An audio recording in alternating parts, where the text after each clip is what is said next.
নমস্কার, আমি মৌলিসা। আমি একটি কবিতা বলছি। ছুটি সুকুমার রায়, ছুটি ছুটি ছুটি, মনের খুশি রয় না মনে, সেই লুটোপুটি খুঁজলো এবার পড়ার তারা অঙ্ক কাটাকুটি।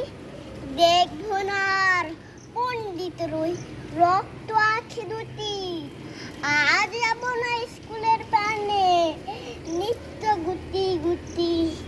এখন থেকে কেবল খেলা, কেবল ছুটাছুটি, পাড়ার লোকের খুব ছুটিয়ে আইরে সবাই জুটি। গ্রীষ্মকালে দুপুর রাতে গাছের ডালে উঠি, আইরে সবাই হল্লা করে হরে মজা লুটি। একদিন নয়, 2 দিন নয়, 2 মাস ছুটি। নমস্কার।